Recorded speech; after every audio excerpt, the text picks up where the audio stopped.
جب کچھ دنوں بعد ان کی لاشیں ملی تب جو تصویر سامنے آئی اس نے پوری دنیا کو ہلا کے رکھ دیا۔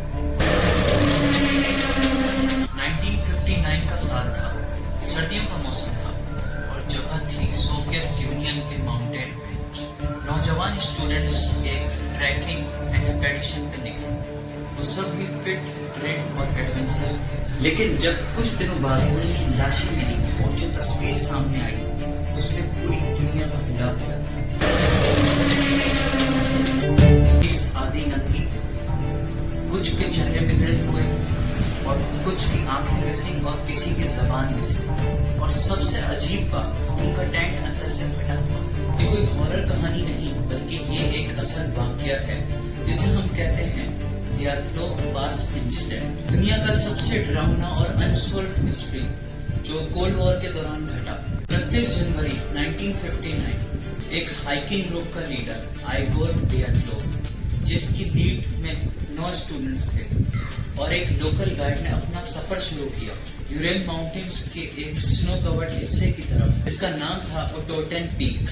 ان کا پلان تھا کہ وہ اس ٹف ٹیرٹن کو کراس کر کے دوسری سائڈ سے واپس لوٹ جائیں گے۔ سب لوگ پروفیشنل ماؤنٹینرز تھے، لیکن سفر کے دوران ایک شخص بیمار پڑ گیا اور واپس لوٹ آیا، جس کا نام تھا یورین یودن۔ وہ آخری انسان تھا جس نے ان کو زندہ دیکھا۔ اس کے بعد کسی نے ان نوجوانوں کو کبھی بھی زندہ نہیں دیکھا۔ 12 دن بعد جب یہ گروپ اپنے بیس پہ نہیں پہنچا تو ایک سرچ آپریشن سٹارٹ کیا گیا، اور جو ملا اس نے سب کو ہلا دیا۔ ان کا ٹینٹ برف میں دفن تھا اور ٹینٹ کی زپ کو اندر سے کاٹا گیا تھا، جیسے کسی نے پینک میں اندر سے ٹینٹ کو چیر دیا ہو۔ باڈیز 1 سے 2 کلومیٹر کے درمیان برف کے اندر اور برف کے اوپر پڑی ہوئی ملی۔ کچھ کے کپڑے نہیں تھے، ایک لڑکی کی زبان مسنگ تھی، کسی کے ربس ٹوٹے ہوئے تھے تو کسی کے سر میں فریکچر تھا۔ میڈیکل رپورٹس نے سب سے زیادہ کنفیوژن پیدا کیا۔ انجریز اتنی صرف تھیں جیسے کوئی کار ایکسیڈنٹ ہو، مگر باہر کوئی سائن نہیں تھے، نہ اسٹرگل، نہ خون، نہ کسی اور کے نشان۔ ایک ایکسپرٹ نے کہا کہ ان کی چوٹوں کا لیول کوئی آسان نہیں بلکہ ایک بلاسٹ یا ایک پریشر بم کی طرح لگتا ہے۔ کچھ لوگوں کی تھیوری ہے، مطلب کچھ لوگ مانتے ہیں کہ یہ secret Soviet union military test تھا۔ وہ لوگ غلطی سے اس زون میں چلے گئے اور اس ٹیسٹ کا نشانہ بن گئے۔ کچھ لوگوں کی تھیوری یہ ہے کہ نائٹ اسکائی میں ایک اورنج لائٹ دیکھی گئی۔ کچھ لوگوں کا ماننا ہے کہ وہ کسی اور دنیا سے آئے تھے، مگر کیا ایسے کلیم سائنٹیفک طور پر کلیم کیے جا سکتے ہیں؟